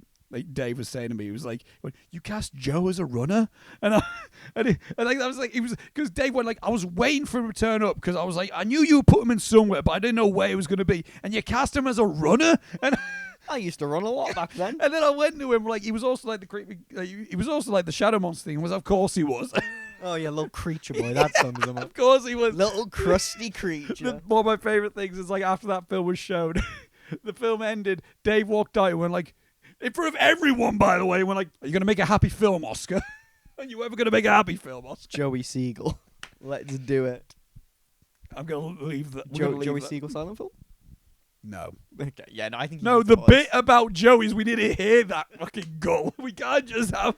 We'll explain Joey Siegel at some point. When it happens. When the time when is it right. happens. But this is what I mean. It's like, we've got so much stuff brewing. And I always have to remember, like, what is out? What do we need, like... Like and the most recent thing we did was All Right. No. We didn't talk about All Right though. I mean, All Right is it's All Right. It's all right. Go watch it. It's pretty much exactly how it happens. But I enjoyed doing that because that was like at the time why I wanted to take a break from directing in uni because I got burnt out with Your It. I was like, I can't fucking do. I mean, that was shot in a day as well. It was, and now it was fun. It was me, you, Robbie, and then Reese came. It's got in. one of my favorite Bolivian shots in the world where someone just runs in a frame and goes, "Hello." Yeah. But yeah, that was literally just like, okay, one day we're just gonna do it, and. It was right. We all had a day off from uni, and like reading week or something. It might have been. Do you want to mic my neck? I'm gonna see if it's gonna pop. Oh, that sounded good. Nice, very nice. I shouldn't do that, by the way. No, you shouldn't do your neck. No, you really shouldn't. Don't do that. But like the most recent, we'll get back to. No, you know what? We'll talk about Love Bethany now, and then we can talk about the most recent thing that we did. What's the most recent thing that we did? This is why I'll bring it up. What's the most recent thing we did? Well, the most recent thing we did was technically Conked Out, but I mean the most recent film. Oh right, okay. Oh yeah. But but in terms of Love Bethany, this was my final major project. What's your like memories and thoughts about making Love Bethany? Because what's wild to me now with this film is the reputation it's got. locally, is what I will say. I'm not going to say it's this big grand, like, It's a popular thing. huge piece of Northeast folk horror. It still gets talked about in the uni. It still gets. There's been. I was working with the uni in December, and there were some first years, and we were just like first year film students. I need to cut a promo on this, man. I started a job as a teaching assistant, and they showed this goddamn film to my students on how to make a horror film, and every one of my students slowly turned around and went at me. You crying in the doorway, just like you. God damn it. So there's first year film students, and they don't quite, and they knew I'm Oscar, I'm a film, I'm due for. I forget how long I've been gone from there, so I've been gone there longer than I was there for now. Like that's at this point now. Not me. I never left. You never left. Left for 3 months, and then now got a I'm job. going. And now I'm going back. They keep pulling me back in. But Sopranos. Stop it.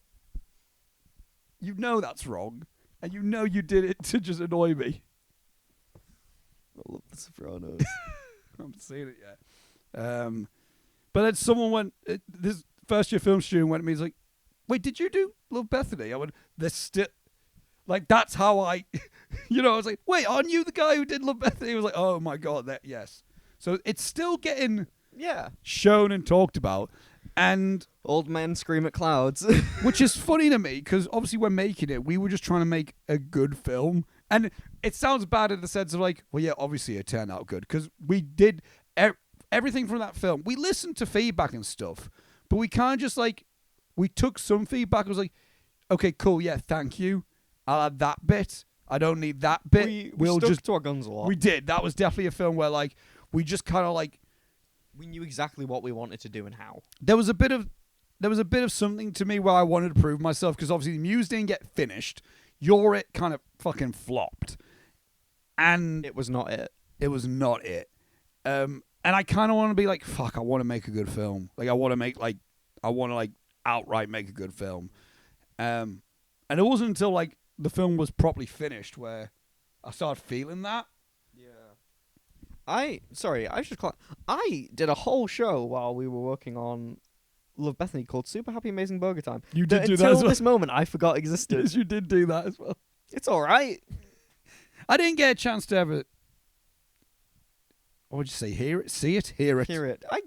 I really enjoyed that play. I can't. Do you believe have it? Yeah. Can you send me a copy of it? Yeah. Because I haven't. Yeah, because I I never forgot that it existed. Yeah, till then. exactly. It was a great play. Yeah. Which is funny. You were doing that, and then you would go. This is what I mean. It's the perfect contrast. You're doing a show called Super Happy Amazing Burger Time.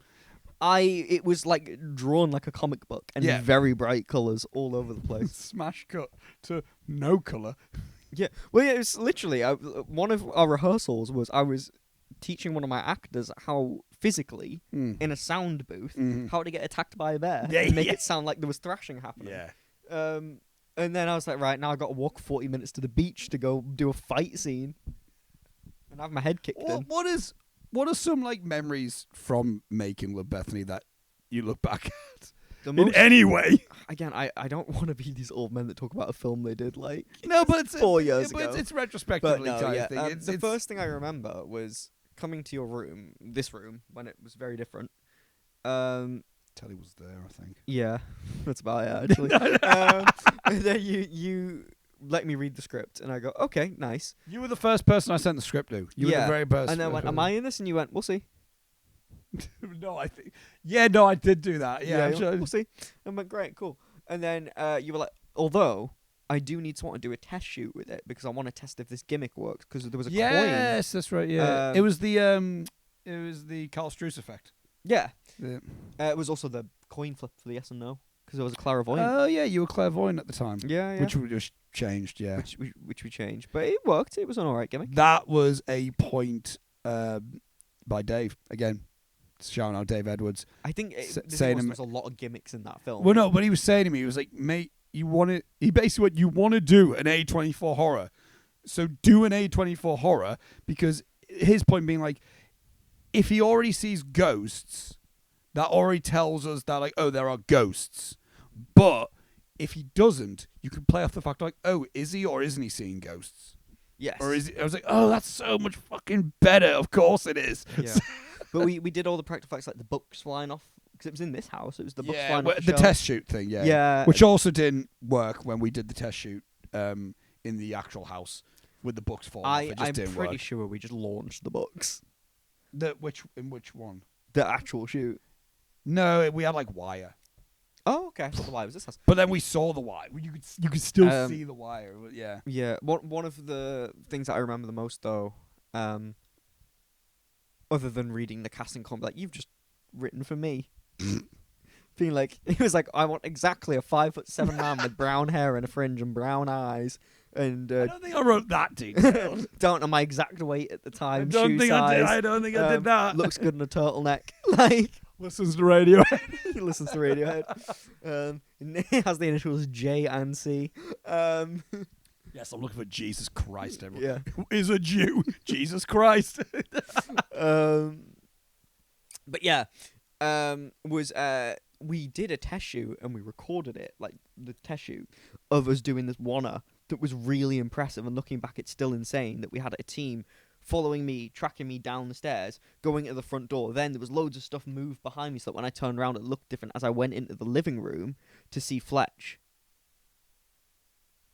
It wasn't. Oh yeah. I think it was Kit was moved, so it wasn't there when I turned around. Yeah, maybe. I can't remember. That's what I mean. There's so many things where I'm like, fuck it, I don't know. It's because the door I was meant to go through wasn't actually a door, or like it was a door, but we'd covered it with kit. So people were waiting behind that door to move the kit out in the corridor. So when I opened that door, the kit wasn't. I remember there was like we did a whole sequence of it was when you, Lucas, is that you? Yes. We did a thing of like where we had to have like Leonard and Adam, who are operating sound, go out of one door and then go behind us. Because we couldn't fit through, you know. There's multiple huge set pieces like that I thought were really... It really worked out, man. Yeah. It's fucking cool. I'm really happy with it. I remember at the time, I remember thinking, you know what? Weirdly, I don't remember like thinking to myself, fuck yeah, we're doing something good. I don't think I feel like that with any film that I make. Where I'm like, fuck yeah, this is so good. It's like you're just doing the scenes. Yeah. And if I don't like how yous are being, I'm like, change it like that. I also just remember me and Fletch being friends at this point, but not super close. It's the first time I worked with Fletch. Yeah. So I was never like fully like...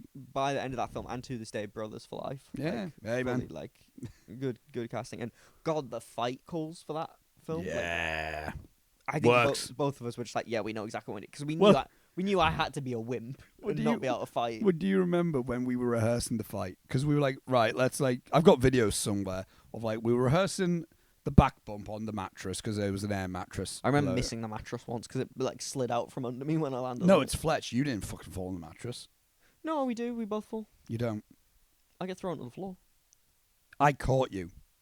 Oh, is that what it was? I still remember. When he headbutts you and you fall, Yeah. I catch you. I'm literally right behind and I'm like ready to get you. I remember hitting myself on the floor though. Yeah, I think I meant at that point, I'm like, again, that's a sign of us trusting each other. It's like, Joe, fly through. I am going to catch you. You can trust me. And I think that says a lot about us too at that point where I'm just like, well, you can just back bump and I will catch you. No, but like when we were rehearsing the back bump thing and we were trying to work out the slap. I know what the mattress was. The mattress was for frame by frame. I was testing my own jump and I slipped. Yes. That was it was in the same room. That's why. Is that when I power slammed you? Yes. And the mattress moved. That's such a funny bit, man. But I do, it's like we were trying to work out the slap and we were thinking about like, how can we make it look good? How can we do? And then Fletch went, "You could just hit me." I would never do that anymore though, because of the stage combat qualifications. But at the time, we were like, "Yeah, go for it." Well, I looked at you, and I think we were all looking. I think I looked at you, and I went like, and then like I was like, "Are you sure?" Fletch went, "Yeah, I'm fine. You could just hit me." I went, okay, we'll do that on the day then. And we didn't tell anyone on the day what was happening. And we got to, as we were setting things up, and then I went to the two of you, and I went like, are we on? I went like, it's game time, guys. I went like, I went, Fletcher, are you still all right with Joe hitting you? Went, yeah, I'm fine with that. I went, okay, cool. I went, right, action. And then we did the scene. And then, again, this is an example of how great of a crew it is, because then you hit him. Everyone's quiet, and then I call cut, and then you could just hear Leonard go, cheese! I just remember Elle going, that looked real. And Megan going like, oh my God. I think Reese went, did you just... It was just and then we had to do a few more. And I think I was looking at one more. I think we got like the fourth take, and I'm looking at it. And then Fletch was just with a smile on his face. And then I think like Reese went, so what do you think, Oscar? And I'm like looking at the screen, and Fletch goes, no more takes. No more. And I went like, let's get one more. And I think that was the one we used, if I'm being honest. I remember as well, Fletch being like, God bless that man. Fletch, you have very gentle hands. Because I was going for it, and he was like, it doesn't hurt. Yeah. But after a few times, it's I probably think going to... as well, if you watch it, you can see me cup my hand so it makes more of a noise. Yeah. I don't know. Do you have a favourite scene from that film? The bar scene. That's my favourite. Yeah. I think that's my favourite scene out of every film I've ever made, for me personally. That entire thing. I think it's my best written work that I've done. Both you and Fletcher now are great. I love the way it's shot, the location we had with the hidden tap. Overall, I'm just really happy with that scene overall. I think it's fucking excellent. There was a favourite scene I have in it because it's an Easter egg. Okay. Which is, if you watch when I pick up the sand and watch the rock on my hand, there is a frog drawn on my hand because I forgot to take it off. The good thing it's in black and white, so you couldn't see it properly. You can see it if you know it's there. Yeah. But yeah, but yeah, no, I think the bar scene, and also there's a really nice shot in that film of a guy just walking his dog on the beach that I like every time I see it. Yeah, it's really nice. I think that's like when we were waiting for you and Fletcher to arrive, and we were on the beach, and then I went, just get some shots, lads. I remember there was a day where Burger Time had not gone well as well. That was the Batman night. That was the syrupy night. And you were in a foul mood. Yeah, and I walked to the beach, and like I couldn't see in front of me because of the fog. I couldn't see behind me because of the fog. Well, it was just getting dark. I don't think it was fog. No, there was fog as well. Yeah. Because I remember it looking like Silent Hill. And I couldn't see in front of me, couldn't see behind me, and like I was literally just like using Google Maps to be like, I'm apparently here. Like I was like, I can't find the steps down. Bearing in mind, this is a beach I've been to a million times. Yeah. It was incredibly foggy. I've got photos of that night. It was horrific. And then we lathered you with chocolate syrup. And then you couldn't see the Batman. And then you wonder why I didn't work with you for a year. You worked with me. Yeah, a year later for the next scene I made, which was the Memories music video. Yeah. Literally. Like a year to the day. But yeah, I'm really happy with that. And obviously it went on to do well. I don't have any more to say about that. I'm really happy with the success it got and the praise. Film festival was nice. Yes, it was a very cool time to be at the very first ever film to be awarded at the Tees Valley International Film Festival. Yeah. That was the first one. And no one could take that away from me. The allegations. No. But yeah, no, Love Bentley is great. I'm happy with it. I think it's I made a conscious effort to not chase that. Yeah. Like every film that I kind of made after that for a while, I'm like, I'm not touching black and white. I'm not touching horror. I'm not touching ghost stuff. Yeah. Like just leaving it. You've for done a few black and white films since then. Well, yeah, man. Well, this is what I mean. I've returned to doing it a bit. Speaking of the black and white, the most recent one we did, black and white, which was the recent end of year film, which was Out of the Blue. This was the first time we worked together in a while. Yeah, I mean, I moved away. I became very heavily Shakespeare and clown based for a long time. Yeah. Again, literally the last thing we worked on would have been Hysteria. That would have been the last thing before then. I remember looking at my CV the other day and be like, my God, I've done like 16 Shakespeares back to back. Yeah. Which I adore. I adore Shakespeare, so I'm fine with that. But what do you make of that end of year film, Out of the Blue? I think it was shooting was a mess. But we got it done. It's pretty alright. The original concept for that was like we were going to be in a phone booth. We were going to be in a phone booth, and I had the phone booth in mind, and it was going to be really cool and wintry and fucking neat. I just finished shooting with the second year actors. I'm knackered. I had just found out that day, I don't know if you knew this, that I wasn't returning to my job. Oh, yes, I did. And yes. I had also started to lose my voice. Yeah, you did. So it was just a really bad situation for all of us. Like, okay, let's go. And then we go to the phone booth, and it's locked. And I was like, oh, it's closed because of I was like, let's go and find another one. And I think we drove for like an hour. We found a phone booth outside of the town hall theater, and I think you saw like a sign, and it goes like, oh, all these are locked for like preservation reasons. Although, since then, we have found about 15 phone booths. Yeah, but like not in Hartlepool. No, I found a few in Hartlepool. Have you? There's one at the end of my street. With a phone, though? Yep. Does it? Yeah. Fuck off. Jeez. We found it the day you helped me move in. That is and we nice. were like... Yeah. But I like what it turned into in the sense of it's like you on a New Year's party, just kind of like taking like time out from it all and then just picking up the phone and got with the Mickey Mouse I phone. think considering I learned the script that day as well, it's pretty alright. No, it's out of the blue. It's not alright. Cut it. No, I like it. That's obviously these end of year films are very much so like more like Didn't have a lot of time for process or anything, but yeah, but it's like they're more like I write them like at the moment and you know kind of a vibe. no one told me to quit my job. You are? No one told me to quit my job. Yeah, no, I like yeah. No, but my point with that is like I think it's a nice almost like where we're at as a actor director relationship in the sense of it's kind of moody, but you're no longer like, oh, I'm such a tortured man. It's kind of like, oh, gee, let me kind of cope with this then.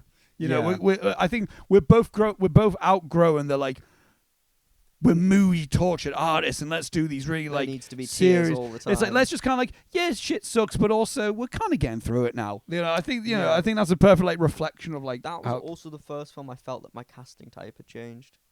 Yeah, well, I remember you again. I always give you like references to like look at, and I remember like it usually was like look at Timothy Chalamet in this, or look at River Phoenix in this, or whatever. And then for this one, I went like I need you to be Jeremy Allen White and the Bear, basically, for this, which you can argue is kind of maybe the same, but I think they're kind of. There's an element. I think a Jeremy Allen White and a Timothy Chalamet. There's similarities, but I do think there's a definitive difference in terms of what they can do. White could do Wonka. He could do Wonka. Chalamet. Could he do the Bear? He could probably do the Bear. Could probably do the Bear. I was going to argue he couldn't, but actually. He couldn't do Kerry Von Erich. No, yeah, He could not do the Iron Claw. Yeah. Both fantastic actors in their own right. Though. I agree. Fantastic. That's fantastic. Say that again. But like, kind of like, bring things to a close, I guess, Joe. Because how long have we been going for? I know 36. Joey. No. Oh. There's many things that we've got in the pipeline that we're talking about. One of them is Joey, and he won't let me film it. That's not true. We don't have anything.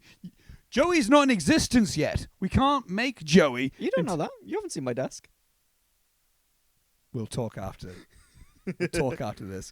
But there's definitely things where it's like I think it's safe to say that we're definitely not in any. We're not like, well, I guess our time's up. In terms of time is now. You can't see me. Okay. I mean, his time's up. He's gone now. And the podcast is running out of time. So. But yes, there's definitely things that like I think again, it's interesting to see us evolving as creatives, as collaborators. The scripts we're writing more often are becoming more comedies as well. Yeah, I think, but also I think, yeah, there's a different energy and vibe to how we're working on things. I think, but also what's cool is like we're both still also creating our own separate work. And we've only had one real argument. There's probably and it wasn't more. my fault. It wasn't your fault either. That's all I'm saying. Okay, I don't think I know what you're talking about, but I'll ask you after this. But obviously it's like you're working on a lot of really cool things. I'm going to be going in doing an MA where I've got things in mind for theatre and stuff. But to like round it off, Joe, from you, what like work on your like performance? I'll ask performance for you. What do you think is your performance that you're most proud of? Ever? Yeah. Doesn't have to be it doesn't have to be locked to RNQ. The next one. Don't know what you've done. Don't be that guy. My hero is myself in the future, said Matthew McConaughey when he won the Oscar for Dallas Buyers Club. Jesus. I don't know. I think Conked Out was a culmination of a lot of things coming to a close for me. It was like the end of a chapter. Mm-hmm. But I think the thing people probably know me most for is probably Wesley. Is that the performance that you're the most proud of with that one? For me personally, I'm proud of. I think Michael might be my best work in the Muse. Michael is very good. Again, stay tuned, guys. But yeah, no, I do agree. I think it's between the two. Yeah. When I've worked with you, my favorite performance that I've gotten out of you, it's either one of those. Again, we'll see when the Muse does come out. I nearly asked you, like, and how do you find me as a director? But that feels like such like a self like. No, thing. How do you find our like collaborations? Yeah, like, I think I've always said the same thing about you, and I'll always back it up, which is you have found a way of bringing out the worst in me. But that makes for really good cinema. Oh dear! I mean, I'll take it. Like, you make me genuinely horrible to watch in the Muse at points. Yeah, no, yeah, I do. Yeah, I do get a character out of you. Is what is. Yeah. And like, you genuinely, like, one thing that I really like is a lot of the time before we even start filming, we've sat down and talked everything through. So when I walk on a set, it's not even a case of me asking you questions or being like, "What do I do here?" Just what do doing I? it. I'm just like, I know exactly what I need to do, when, and how. And if there's an issue, I can change it because I know the character. I know what. Yeah, to do. it's usually just like reminders that I get by that point. It's like, remember this. Mm-hmm. Like, okay, cool, and then you're doing it. And just the common language we formed over the years, because like a lot of the time you're like, I'm trying to think of an example. There was a really good example on the Muse. I can't remember what it was, but you said something to me. I think it was like a song. And you're like, all you did was say the name of the song, and I went, I know exactly how to play this. Oh yeah, I know exactly what you mean. Yeah. And I remember again we did it in the new Muse as well. You said to me, I think it was like a piece of art. Yeah. I was like, I know exactly how you want me to play the scene now, because I just wasn't. Yeah. I was playing it wrong. I mean, not wrong, but not how you wanted it. Yeah, exactly. Yeah, that's yeah. No, I agree. And I've had that with some directors, but not on the same level as I've had with you. Yeah. But that's just, I think, down to time, the amount of time we've worked together. Yeah, I think that's what it is. And I do generally think it's beneficial, like, how close we are as friends. Like, as like the years went on, I think it helps that like we've got that as well. Like, I think we've now also become friends and collaborators, as opposed to for a while we were collaborators who were friends. So we've got, where I think also as well, there's a lot of like, God, this sounds weird, but a lot of raising you've done of me in some parts, because like my music taste is now your music taste. And there's a lot. Taste in films is your taste in films. You've now got my hairstyle. Yeah. You've and taken it from I'll me. have your hairstyle. Give it 5 years and then you'll be like this, baby. Oh, not even 5, mate. I give it about 2 at this rate. Yeah, a bald Joe. I would love to see it. But yeah, is there anything that you've got coming up at the minute? I don't think anything I can plug. Yeah, okay. I got some things in the pipeline. I mean, the usual seasonal work, but yes. I'm doing some fantastic storytelling over at the Maritime Museum at the moment, which is lovely. Yes. I'm a little pirate boy. But other than that, there's not really much I can plug. Yeah, cool. There are things I do want to show. I'm noticing that. Like, I'm considering maybe getting a ticket for it. Is it SideQuest? I got a ticket for that, yeah. Oh, I need to get a ticket for that. 25th of September? Yes, I believe so, yeah. I'll get that. Conor Dorian's doing some that's what I mean. Conor Dorian's doing some spoken word stuff. It also just seems like a cool little thing. I don't know a lot about it. Boy, can he write. He can write. Again, I want to get him on. That's a performance I'm proud of. Moving still? Yeah, you were very good in that. I think that was like, I'll tell him this as well. But like, I think that was like, because I saw you and it was like the two of you performed on stage, and I'm watching the two of you do something.